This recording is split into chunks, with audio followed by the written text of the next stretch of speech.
I'm making some bronze wire, and I'm doing it with Lost PLA casting. I made this coil. This one failed, but there's one that I've already melted out of the plaster mold inside here.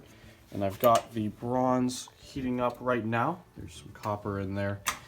And I'm gonna go ahead and cast it in there once it's heated up. I printed the model on a Creality CR10. This is PLA. I had a lot of trouble getting the support out, but it's just like a coil that goes all the way down, comes around, coils back up. I ended up just printing it in a different orientation, and the support was a lot easier. And that's what is over in the mold. And after it set in the plaster, I turned it upside down, heated it up, and drained all the PLA out. So now there's that helical void in there that the metal will fill up when I cast it. The finish on the wire when it's cast obviously won't be great. The finish on here isn't great. But that's fine because I'm going to be hammering it out a little bit and then pulling it through a draw plate, making it thinner and thinner. I want a specific alloy of bronze. I'm trying to get 7.5% nickel, 7.5% aluminum, and the rest copper. So that's why I'm trying to make my own.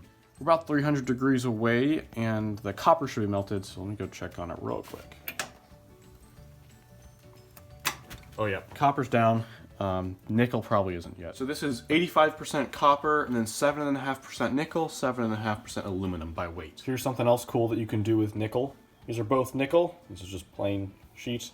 And this one, I used electrolysis to put it into a more crystalline. So taking it to 2300 degrees Fahrenheit, which isn't quite enough to melt nickel, but it's actually not pure nickel. I have some copper nickel, which melts at a lower temperature, and I'm putting copper in it anyway. So it's easier to do that. The only other thing, the aluminum, I didn't put in at the beginning because this will melt earlier on, it has a much lower melting point. And I don't want it to be melted sitting there, having the opportunity to evaporate or boil off or anything. So the lower temperature metals, I always throw in at the end. I know this goes without saying, but hot metal is dangerous. I always wear a thick leather coat, thick leather gloves, face shield, don't want to get burned. And time to drop in the aluminum. Gotta go ahead and stop it and take it out and pour.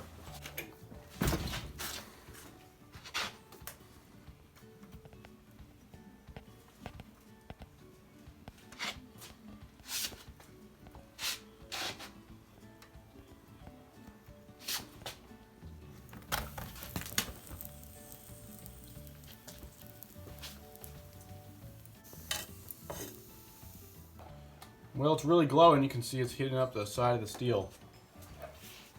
Well, it looks like it didn't get into the sprue. There must have been some obstruction in the thin wire all the way down. I'm not sure. I might have a little bit of wire. It might have none at all. We'll have to crack it open and see. Also, it looks like I rested the crucible on the side of the can. Probably shouldn't have done that because that's when it slipped and spilled over. So I should have kept it in the air the whole time where I had more control over it. There's some pretty cool colors that came out of this. I'll knock all the plaster out. Good news is it probably won't take very long because I don't think there's much down there. Well, it looks like it didn't get much further than the sprue. No really wire there. And it's welded to the side of the can, so I'm gonna have to work at it a little bit. Well, it didn't quite make what I want to, but certainly learned a lot. And I've had really great luck with the Lost PLA casting in the past. I still think it's a great method. I just don't think it can do that much detail, that thin of a feature. So maybe I'll try again with a thicker wire. But I still really like the bronze that it came out with.